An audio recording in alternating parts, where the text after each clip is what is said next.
Ayan siya guys, mega love shout out kung makikita nyo. Welcome to our live video guys. Dito naman tayo magluto tayo ng ulam natin tanghalian. Ayan, itlog. Puro sabaw yung itlog guys. Ang daming sabaw yung itlog guys. Tapos lagyan natin ng sibuyas dahon. Ayan. Ayan, sibuyas dahon.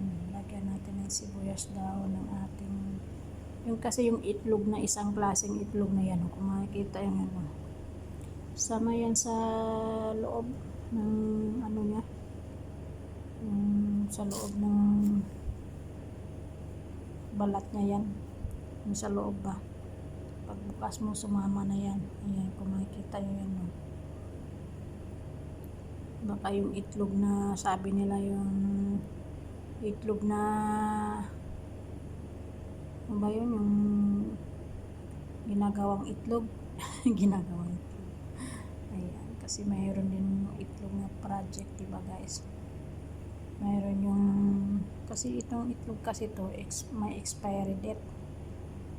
Posible naman yung itlog may expiry date. Pag sabi siguro yung itlog o expiry date, yung lapit na magbuto, ganon, diba, magbuto yan. So kung makikita yung ulam natin, no, lagyan natin ng sibuyas dahon. So ilang piraso yung itlog natin, ang dami.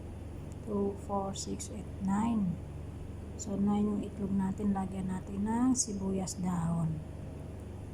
Ayan siya guys, ito ang ating ulam tanghalian. Kasi may ulam tayo dyan, yung manok, sabawan, lagyan ng ano kahapon, yung tawag ito, repolyo.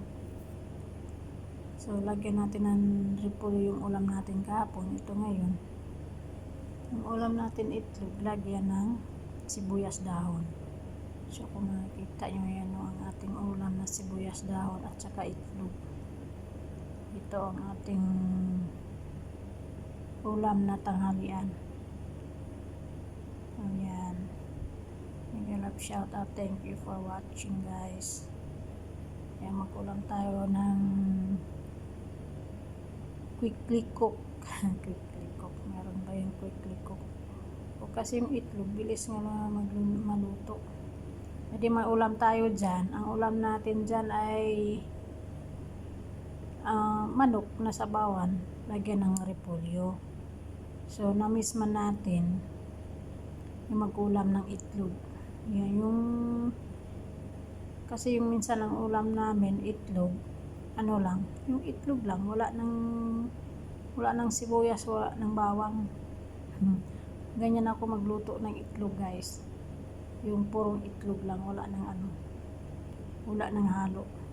Ayan, minsan kasi yung halo yung itlog at saka kamatis, pag marami guys, hindi natin mauubos, hindi, sayang na lang yun. So, ang gagawin natin po, pure itlog na lang.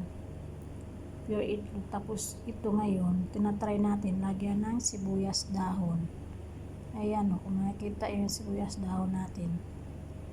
Dami. O, wala na masyadong dahon kasi nasisira na yung ano niya, yung dulo niya. So, binalatan ko na lang para malinis ba. Nalinisan ko yan, o. Yan, tinanggal ko yung ano niya. So, yun ang halo natin ngayon. So, ito ang ulam natin pang tanghalian. So, thank you guys. Hanggang dito na lang natin ang ating ulam. Itlog at saka sibuyas dahon. Bye-bye.